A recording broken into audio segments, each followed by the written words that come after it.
will gentlemen of the so-called free world arrive at meetings, and beforehand, there are various security agencies that are sweeping. Then when the German sweeper is going, oh, how are you? Because they know that their heads of state tomorrow at the meeting will not trust the other guy. Because they know exactly. Do you know what it is if I knew what you were telling your husband yesterday, or your partner, or your kids, or your sister? I know everything about you. This is the field of clairvoyance. I can tell and predict, not even predict, I can tell what you are all about. So would spying the NSA's activity, would it be considered a crime? The Americans claim it is not a crime, but is it not what Snowden did? Is it not what is the difference? Snowden was spying on American information, if you use that generalized sense, by leaking it. So why is Snowden suddenly the villain?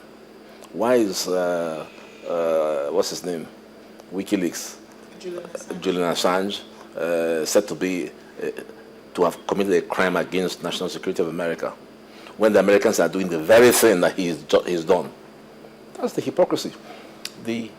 Those who engage in the art of spying know that it is essential for their preservation. Thatcher's book, after she left office, says it all. Her book was Statecraft.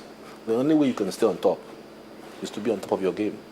And you can only be on top of your game with information. And that's why the Chinese have caught up.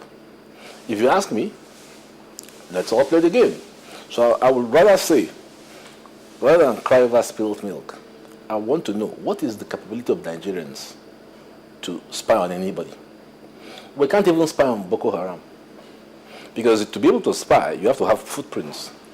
To do Boko Haram, you need to deploy satellite intelligence. You need to deploy photographic intelligence. You need to deploy communications intelligence. Because even sometimes when I Google my house in the UK, I'm astounded. I can see number 2 Acorn Close, HS7 2QS. Google is a most dangerous equipment. The only thing Google doesn't have, which is kept by the national security system in the US, is the real-time, on-time codes. So if that code is switched on, Google can actually see me come and go. What is our own capacity? Mr. Bagua, thank you so much for speaking with us. And last week was remarkable for Syria. The Organization for the Prohibition of Chemical Weapons said the process of identifying and destroying the country's chemical weapons was well underway, with the first phase completed. The OPCW said its teams had inspected 21 out of 23 chemical weapons sites across the country. The remaining 2 were too dangerous to reach for inspections, but the chemical equipment had already been moved to other sites that experts had visited.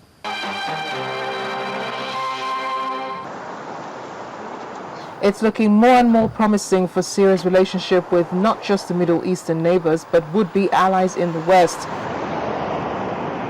According to the OPCW, the process of identifying and destroying the country's chemical weapons is well underway. Syria has destroyed or rendered inoperable all of its declared chemical weapons production and mixing facilities, meeting a major deadline in an ambitious disarmament program. Apart from 2 sites not visited of the 23 where chemical weapons are believed to be produced in the country, the group says Syria met its November 1st deadline.